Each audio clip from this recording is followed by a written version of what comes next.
Hello class 10th हम आज करेंगे एक्सरसाइज 3.3 प्रश्नावली 3.3 जिसमें लिखा पहला प्रश्न निम्न रैखिक समीकरण युग्म को प्रतिस्थापन विधि से हल कीजिए। यानी कि आपको इन क्वेश्चंस को जो है प्रतिस्थापन विधि यानी कि सब्स्टिट्यूशन मेथड से इसको हल करना है। तो किताब में देखिए प्रश्नावली 3.3 लिखा हुआ है यहाँ पे और इसमें प्रश्न नंबर ए लिखा हुआ है निम्न रैखिक समीकरण युग्म को प्रतिस्थापन विधि से हल कीजिए। क्वेश्चन नंबर 1 है, इसमें लिखा x + y = 14, x - y = क्या 4। तो यहाँ लिखा मेरा x + y = 14 और x - y = क्या 4। तो मैंने आपको कहा था इसको प्रतिस्थापन विधि के लिए हम क्या करते हैं, कोई भी एक क्वेश्चन जो सरल हो, या पर दोनों क्वेश्चन 1 और क्वेश्चन 2 दोनों क्वेश्चन सरल ही हैं, हम कोई भी एक क्वेश्चन लेंगे। जैसे हम लिखेंगे इक्वेशन समीकरण 1 से या फ्रॉम इक्वेशन 1, समीकरण 1 से लो चाहे समीकरण 2 से लो, आपकी मर्जी, आप कोई भी एक इक्वेशन से लो। तो हम यहाँ पर क्या करेंगे, समीकरण क्या 1 से, मैंने इसको विस्तार से इससे पहले की वीडियो में आपको समझाया था। तो आपको इससे पहले का वीडियो देखिए कि मैंने जहाँ पर इसको आपको इनके बारे में समझाया था। यहाँ पर मैं एक्सरसाइज 3.3 कर रहा हूँ। तो पहला प्रश्न है इसमें ये लिखा हुआ है, तो हम लिखेंगे समीकरण क्या, कोई भी समीकरण ले लीजिए। समीकरण क्या 1 से लिया मैंने आपको कहा था कि हम कोई भी एक समीकरण लेंगे, चाहे समीकरण 1 लो चाहे समीकरण 2 लो। हमने यहाँ पर लिया समीकरण क्या 1 से। तो x एक लिखा हुआ है x + y = कितना लिखा हुआ है 14। हम करेंगे या, मैंने आपको यहाँ पर कहते हैं या तो आप x का पक्षांतर लिख कीजिए या y का पक्षांतर लिख कीजिए। यानी कि या तो आप x को ले जाइए दाएं तरफ या y को ले जाइए दाएं तरफ, किसी भी को ले जाएंगे। तो हम लिखेंगे x = 14 - y। तो मैंने क्या किया, y का क्या किया, पक्षांतरण किया है। तो मैं y को ले गया हूँ। मैंने आपको कहा चाहे आप x को ले जाइए दाएं तरफ चाहे y को ले जाइए दाएं तरफ, आपको एक ले जाना है। तो यहाँ पर मैंने क्या किया, x = 14 और y को मैं दाएं तरफ लाया। चूँकि y क्या किया प्लस है, क्या बन गया माइनस बन गया। ये क्वेश्चन नंबर क्या बनेगा 3, क्वेश्चन नंबर आएगा ये 3। तो 2 क्वेश्चन किताब में दे रखे हैं, आपने तीसरा क्वेश्चन क्या करें बना लिया। मैंने आपको ये भी कहा था उस समय, जब तीसरा क्वेश्चन बन जाएगा, तीसरा समीकरण बन जाएगा, तो हम लिखेंगे ये हमने कहाँ से प्राप्त किया, समीकरण 1 से। मैंने आपको ये कहा था यदि हम समीकरण 1 से प्राप्त करेंगे तो इस मान को रखेंगे आप समीकरण 2 में रखेंगे। यदि आपने 2 से प्राप्त किया है तो 1 में रखेंगे। कहने का मतलब ये है, यदि आपने समीकरण नंबर 3, ये क्वेश्चन नंबर 3, अगर आपने समीकरण 1 से बना रखा है तो इसको 2 में रखिए। अगर आपने इसको 2 से बना रखा है तो इसको 1 में रखिए। चूँकि मैंने यहाँ पर समीकरण 1 से ले रखा है, समीकरण 1 से, तो मैं इसको क्या रखूँगा, समीकरण का रखूँगा 2 में, क्योंकि मैं 1 में ले रखा है। तो हम लिखेंगे x का मान समीकरण का रखने पर 2 में रखने पर। तो यहाँ लिख दिया मैंने x का यह मान समीकरण 2 में रखने पर। कौन सा मान x का, ये समीकरण 3 वाला मान। तो x का जो ये मान है x = 14 - y, जो ये मान है हम कहाँ रखेंगे, इसको समीकरण का रखेंगे 2 में रखेंगे। और 2 क्या है, देखो x - y = 4। तो x - y = 4 को हमने यहाँ उतार दिया, जो कि समीकरण 2 है। और इसमें क्या रखिए, इस वैल्यू को रखिए जो हमने समीकरण नंबर 3 में निकाली थी। समीकरण 3 में क्या लिखा हुआ है, x = 14 y। तो जहाँ पर x में क्या लिखिए 14 y, ये देखिए। तो इसको बोलते हैं क्या, इस x के मान को क्या रखना, समीकरण 2 में क्या करना, प्रतिस्थापित करना। मान रखना मीन्स होता है मान को क्या करना, प्रतिस्थापित करना, इसलिए इसका नाम क्या है, प्रतिस्थापन विधि पड़ा हुआ है। तो यहाँ पर हमने क्या रखा, x की जगह 14 - y, कहाँ से रखा, यहाँ से। x कितना है 14 y, x कितना है 14 y, और ऋण y को ऐसे रहने दीजिए, इसको उतारेंगे, बराबर कितना आ गया ये 4। हम लिखेंगे या 14 ऋण y 14 = 2y = 4। अब देख रहे होंगे ऋण y ऋण क्या होता है, जुड़ जाते हैं। ऋण कितना आ गया 2y, y 2y बराबर क्या 4। आगे देखिए -2y = 4 - 14, -2y है ये ध्यान रखिएगा कि माइनस है। -2y = 4, हम 14 को यहाँ लाएंगे, क्या हो जाएगा -14, या -2y = -10, गड़ा क्या आएगा ऋण 10, या y = -10 क्या -2, क्योंकि गुणा का उल्टा क्या हो गया भाग, 2 पंजे 10, ऋण का धन हो जाएगा, यहाँ आएगा कितना 5, y कितना आ गया 5। तो आप यहाँ देख रहे होंगे हमने क्या किया, y का मान x का मान कहाँ रखा, समीकरण 1 में रखा, सॉरी 2 में रखा। 2 रखने पर हमने इस मान को रख दिया, y कितना आ गया 5 आ गया। तो जब y का मान 5 आ गया, हम इस मान को रखेंगे y का मान 5, समीकरण क्या, चाहे आप इसको रखिए 1 में, चाहे देखिए 2 में, चाहे देखिए 3 में। पर हम सबसे बेस्ट क्या होता है, समीकरण नंबर क्या 3, इसमें रखेंगे तो आपको जो है सवाल करने में ज़्यादा परेशानी नहीं होगी। तो हम क्या रखेंगे, इस y का मान 5 का रखेंगे, समीकरण नंबर का रखेंगे 3 में रखेंगे। हम रखेंगे समीकरण 3 में y = 5 रखने पर, समीकरण 3 में y = 5 रखने पर, तो y का मान कितना है 5 है, इसको रखा रखिए, समीकरण का रखिए 3 में देखिए। तो ये समीकरण 3 है, 3 क्या है, x = 14 y, 3 क्या है समीकरण, x = 14 y। इसको हम लिखेंगे x = 14 y, और y कितना रखा है 5, ये y का मान कितना है यहाँ पे 5, और 14 से 5 घटाओ कितना हुआ 9। तो x आ गया कितना 9 आ गया है, घटा करके 9 आया, तो x आ गया 9 और y कितना आया था 5। तो इसका आंसर है x बराबर 9 y बराबर 5। तो हम यहाँ लिखेंगे लास्ट में अतः x बराबर 9 y बराबर 5। ये इसका क्या है आंसर है। तो मैं आपको समझाता है इससे पहले की वीडियो में भी आपको कैसे करना है इन प्रश्नों को हल। क्वेश्चन 1 और क्वेश्चन 2 हैं, आपको भी एक क्वेश्चन देंगे, उस चाहे समीकरण 1 लो चाहे समीकरण 2 लो, उससे हम क्या बनाएंगे समीकरण 3 बनाएंगे। और 3 को कहाँ रखें हम, अगर आपने 1 से बनाया है तो 2 में रखेंगे, आपने 2 से बनाया तो इसको हम 1 में रखेंगे। तो मान रखने पर क्या होगा, एक y का मान आ गया और उसको हम x का मान भी निकाल देंगे। तो क्वेश्चन नंबर 1 करने के बाद क्वेश्चन नंबर 2 देखिए, इसमें s minus T equal to 3 और s/3 plus t/2 equal to 6। s minus T equal to 3 and s/3 plus t/2 equal to 6। तो मैंने क्या समीकरण 1 से, मैंने आपको कहा था कि हर प्रश्न में आप वही करेंगे, या तो समीकरण 1 से या समीकरण 2 से कोई भी। मैंने यहाँ देखा कि यहाँ पर समीकरण 1 थोड़ा क्या सरल है, 2 में थोड़ा सा भिन्न जैसे है, तो ये थोड़ा टफ हो जाएगा। तो समीकरण 1 लिया हमने। समीकरण 1 में क्या लिखा हुआ, s minus T equal to 3, s minus T equal to 3। हमने क्या s बराबर 3 धन t, मैंने आपको कहा था ऐसा करने के बाद इक्वेशन 1 या 2 लिखने के बाद आप या टी को ले जाएंगे दाएं तरफ या s को ले जाएंगे दाएं तरफ, कोई भी एक। यहाँ पर t के आगे माइनस है, हम इसको दाएं तरफ ले गए, क्या हो गया प्लस हो गया। तो s बराबर 3 प्लस t, और ये क्या आएगा, इक्वेशन क्या आएगा, ये 3 आएगा, ये इक्वेशन क्या आएगा 3 आएगा ये। अब मैंने आपको ये कहा था कि अब वही, चूंकि ये क्वेश्चन 3 कहाँ से आया है, इक्वेशन 1 से आया है, समीकरण 1 से। तो चूंकि ये समीकरण 3 समीकरण 1 से बना हुआ है, इसलिए हम समीकरण 3 को रखेंगे समीकरण 2 में रखेंगे। फिर वही बात सुन लीजिए, 1 से क्या है तो 2 में रखेंगे, और समीकरण 2 से लिखा होगा तो 1 में रखेंगे। चूंकि यहाँ पर समीकरण 1 से का रखा हमने, ये जो समीकरण 3 है वो कहाँ से आ रखा है, समीकरण 1 से आ रखा है, तो हम इसको कहाँ रखेंगे, समीकरण कहाँ रखेंगे 2 में। तो हम लिखेंगे s का मान है ये, s बराबर 3 धन t, ये s की वैल्यू है 3 प्लस टी। तो हम लिखेंगे s का यह मान समीकरण का रखने पर 2 में रखने पर, हमने लिख दिया s का यह मान समीकरण 2 में रखने पर। 2 में क्यों, क्योंकि हमने 1 से कर रखा है। तो समीकरण 2 देखिए क्या प्रश्न में लिखा हुआ है, s/3, इसको लिखिए s/3 plus t/2 equal to क्या 6। हमने इसको लिख दिया। अब यहाँ पे क्या करेंगे आप, जो समीकरण 3 में s का मान है 3 प्लस टी, कहाँ रखेंगे, हम यहाँ रखेंगे। तो जहाँ s है वहाँ क्या रखेंगे 3 प्लस टी।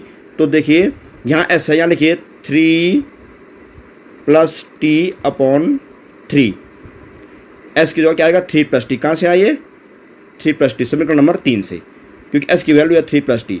तो s की वैल्यू 3 प्लस t/3 प्लस ये कितना आया t/2 इक्वल टू क्या 6। अब इसको करने के बाद इसको सॉल्व कीजिए, या यहाँ पे इस भिन्न को हमें जोड़ना है, दोनों भिन्नों को, और हम जानते हैं हम जब भिन्नों को जोड़ते हैं तो लॉस कितना है इनका, 3 दूनी 6 लॉस आ गया। अब 6 लॉस आ गया तो 2 को यहाँ गुणा कीजिए, 3 को यहाँ कीजिए, क्योंकि एलसीएम 6 आ गया। हम जब 2 को यहाँ गुणा करेंगे, ध्यान रहे 2 का जब गुणा करेंगे, ध्यान दोनों पदों में करेंगे, दोनों पदों में करेंगे, यानी 3 में भी गुणा करेंगे 2 का और t में भी गुणा करेंगे 2 का, बस। अब देखिए एलसीएम 6 आ चुका है। अब देखिए एलसीएम 6 है, तो 2 को जब गुणा करेंगे, मैं कह रहा हूँ आपको 2 गुणा करेंगे 3 से भी और t से भी, क्योंकि दोनों से पदों से गुणा होगा। तो 2 3 6 धन 2 को गुणा करो t से, तो कितना आएगा 2t। अब इसके बाद हम लिखेंगे यहाँ पे 3 को यहाँ गुणा कीजिए प्लस 3t इक्वल टू 6। आप समझ गए होंगे, इनका एलसीएम आया 6, हमने 2 को यहाँ गुणा किया 2 3 6 plus 2t, 6 plus 2t plus 3 को यहाँ गुणा किया t से 3t इक्वल टू क्या 6। अब देखिए यहाँ, अब अंश में देखिए 6 प्लस 5t, क्योंकि ये भी t है ये भी t है, 3 2 5, तो 6 धन 5t बराबर 6 छक्का 36, क्योंकि 6 यहाँ भाग में है, जब भाग का यहाँ जाएगा क्या हो जाएगा, गुणा हो जाएगा, 6 छक्का 36।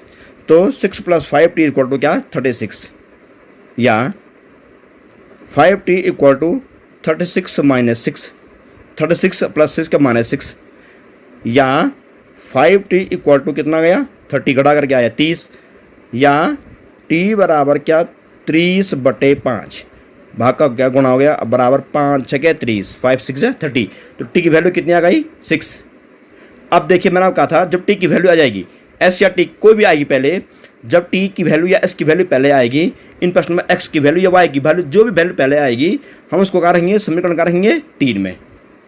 समीकरण 3 सबसे बेस्ट है, हम इसको समीकरण 3 में रखेंगे। तो हम यहाँ लिखेंगे समीकरण 3 में t बराबर 6 रखने पर, समीकरण 3 में t बराबर 6 रखने पर, अब समीकरण 3 देखिए आप क्या लिखा हुआ है, s बराबर 3 धन t, s बराबर 3 धन t। यहाँ लिखिए आप s बराबर 3 धन t कितना है 6, टी की वैल्यू 6 है, तो S equal to 3 plus T था वो समीकरण नंबर 3, तो एस बराबर 3 प्लस टी, टी के मान कितना है 6 है, एस बराबर 3 धन 6 बराबर कितना हुआ 9, क्योंकि 6 में 3 जोड़ के कितना आता है 9 आता है, तो एस का मान कितना आ गया 9 और टी कितना आता है 6, अतः एस बराबर 9 और टी बराबर क्या 6, अतः एस बराबर 9 टी इक्वल टू 6, ये इसका क्या है आंसर है।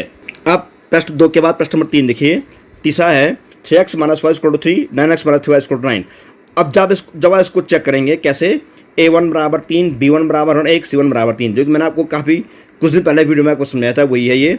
अगर देखिए 9x a1 b1 c1 a2 बराबर 9, b2 बराबर माइनस 3, c2 बराबर 9, तो जब आप इसको a1 b1 c1 a2 b2 c2 निकालेंगे तो आप पाएंगे कि जो है इसमें क्या हो रहा है, a1 बटे a2, b1 बटे b2 और c1 बटे c2 तीनों क्या आ रहे हैं बराबर आ रहे हैं, और जब a1 बटे a2 बराबर b1 बटे b2 बराबर c1 बटे c2 होता है तब समीकरण के अपने रूप से अनेक हल होते हैं और इसका ग्राफ कैसा होता है, इसका अलग कैसा होता है, संपाती होता है।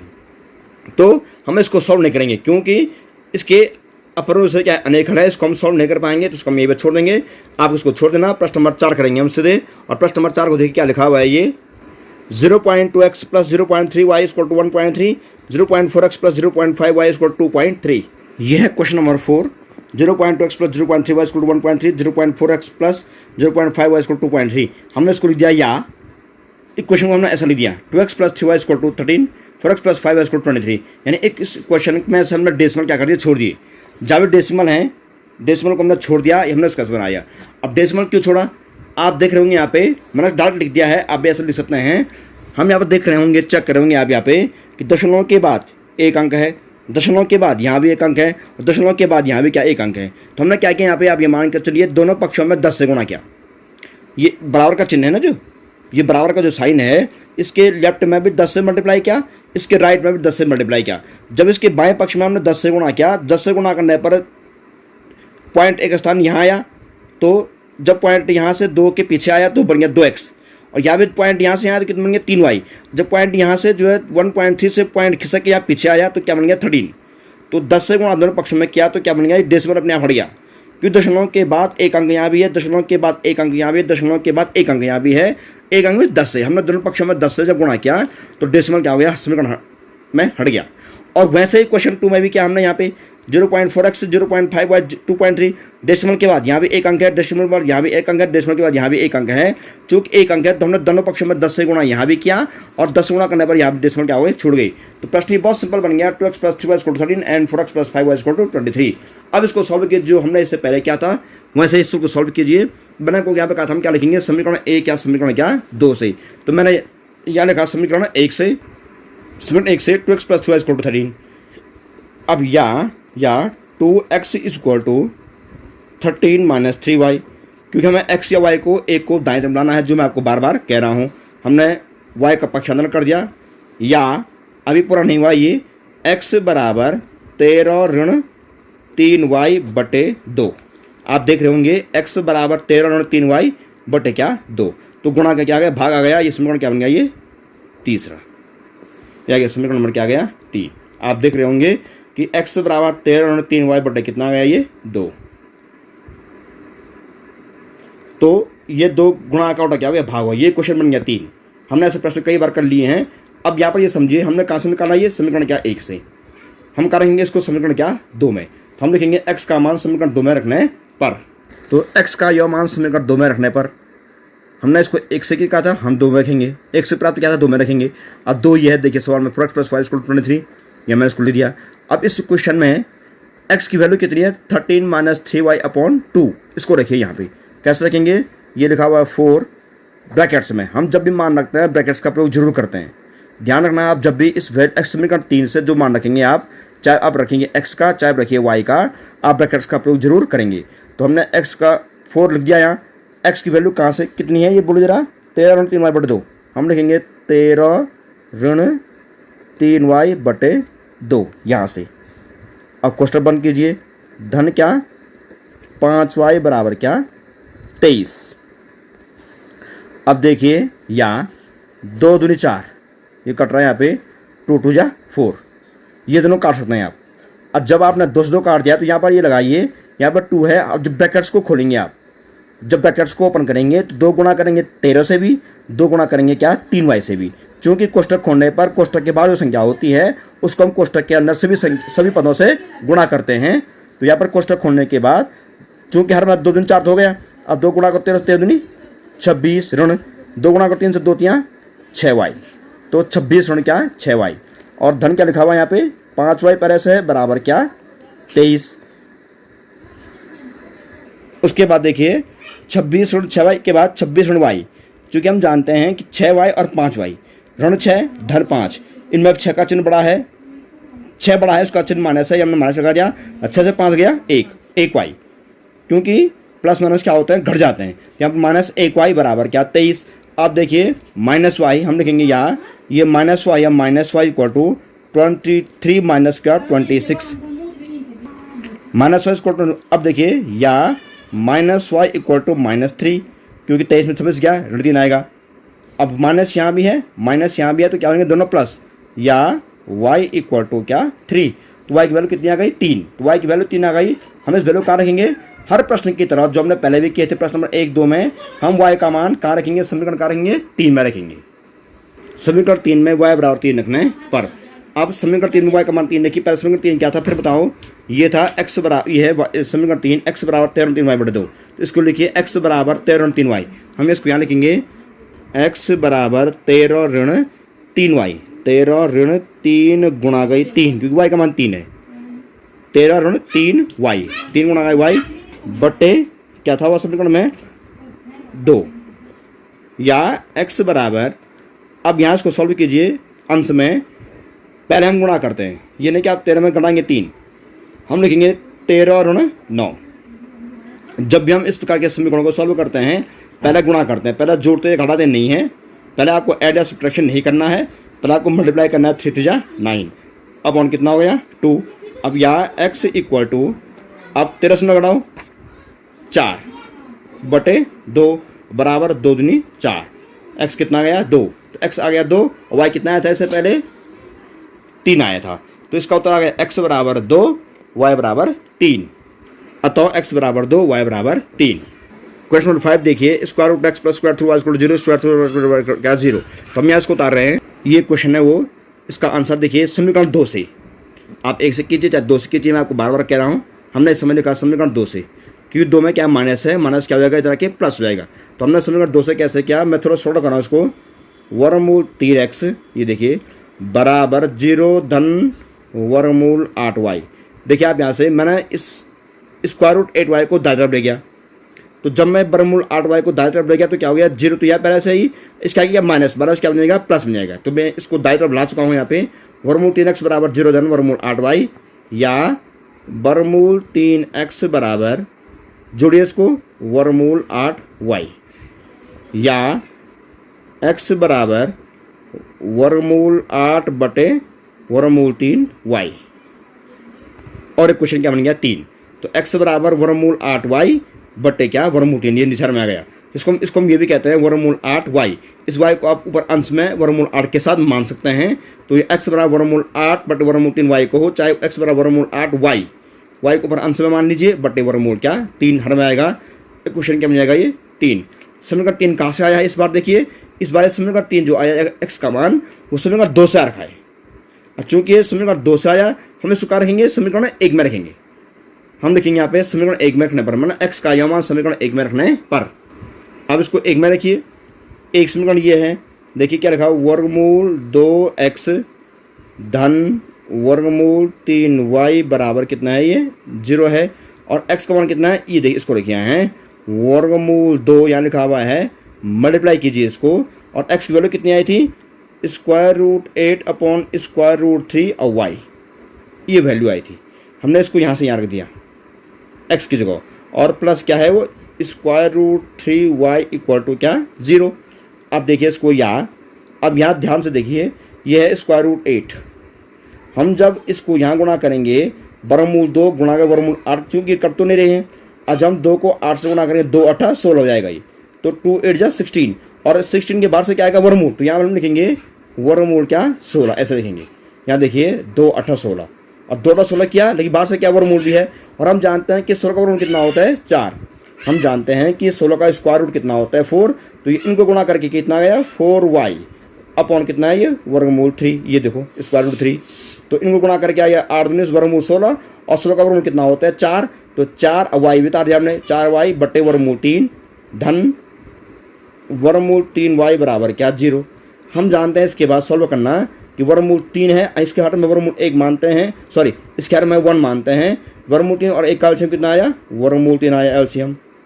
तो इस बटे में जो 1 यहाँ पे है इस 1 को गुणा कीजिए 4 से, 4y प्लस स्क्वायर रूट 3 को स्क्वायर रूट 3 से गुणा करके कितना आएगा 3y। आप समझ होंगे वर्गमूल 3 को जो वर्गमूल 3 से गुणा करेंगे 3 3 9 वर्गमूल 9। ये फिर देखिए आप क्या आएगा, यहाँ देखेंगे आप वर्गमूल 3 को वर्गमूल 3 से गुणा करेंगे तो 3 3 जा 9 और 3 3 9 होगा, लेकिन बाद से क्या आएगा वर्गमूल भी आएगा तो वर्गमूल 9 ये गुणा करके आएगा वर्गमूल 9। अब बराबर कितना हुआ, हम जानते हैं 9 का कितना होता है 3 होता है। हम जानते हैं कि 9 का स्क्वायर रूट कितना होता है 3 होता है। तो हमने यहाँ लिख दिया क्या 3y वर्गमूल 3 गुणा करके 3y और बराबर क्या गया 0। अब देखें यहाँ पे या 4y प्लस 3y कितना हुआ 7y इक्वल टू 0। कैसे हुआ 4 प्लस 3 7y इक्वल टू, अब वर्गमूल 3 को यहाँ गुणा कीजिए 0 से, चूंकि ये वर्गमूल 3 भाग में है, भाग का उल्टा क्या हो गया गुणा। और जब वर्गमूल 3 को हम 0 से गुणा करेंगे तो क्या होगा 0 हो जाएगा, क्योंकि कोई भी संख्या को हम जो 0 से गुणा करते हैं चाहे वो संख्या चाहे वो राशि चर में हो चाहे वो अचर में हो वो 0 ही आता है। या y equal to 0 upon 7 equal to 0 और 0 बटे 7, क्योंकि यहाँ पर 7y गुणा है, गुणा का उल्टा क्या हो गया भाग। 0 में हम 7 का भाग करेंगे तो क्या आएगा 0। हम 0 में कोई संख्या गुणा करते हैं या 0 में कोई भी संख्या का भाग करते हैं तो वो क्या आता है 0 ही आता है। तो y कितना आ गया 0 आ गया, y 0 आ गया। अब y का मान क्या रखेंगे, समीकरण क्या रखेंगे आप 3 में, जो आप बार बार कर रहे हैं 3 में रखिए मान। तो हम लिखेंगे कि समीकरण 3 में y बराबर 0 रखने पर, समीकरण 3 में y बराबर 0 रखने पर, अब देखिए y का मान रखिए 0 कितना है, यहाँ देखो x का वैल्यू ये है 3 में रखिए। तो यहाँ लिखेंगे x बराबर वर्गमूल 8 बटे वर्गमूल 3 y। तो हम यहाँ लिखेंगे x बराबर वर्गमूल 8 बटे वर्गमूल 3 गुणा गए y कितना 0 और बराबर कितना गया 0 आ गया, क्योंकि हम जब 0 में कोई भी संख्या से गुणा करते हैं या भाग करते हैं 0 हो जाता है। तो 0 ने इसको गुणा किया 0 हो गया और इसमें वर्गमूल का भाग क्या वो भी क्या हो गया 0। तो x कितना आ गया 0, x आया 0 और y भी कितना है 0। तो x और y दोनों क्या आ गए 0 आ गए और लास्ट में अतः x बराबर 0 y बराबर क्या 0। तो इसका आंसर क्या है 0 और 0। तो यहाँ पे एक्सरसाइज 3.3 को मैंने प्रश्न नंबर 1 को आपको समझाया है, 1 2 3 4 5 तक करवाया है। प्रश्न नंबर 6 आप फिर मैं खुद करेंगे, कोशिश करेंगे इसको करने की। आसान है ये भी, 1 से समीकरण 2 से ले लीजिए इसको और प्रश्न नंबर जो छठवां है इसको फिर को हमें आप खुद हल करना है। विधि वही है प्रतिस्थापन विधि।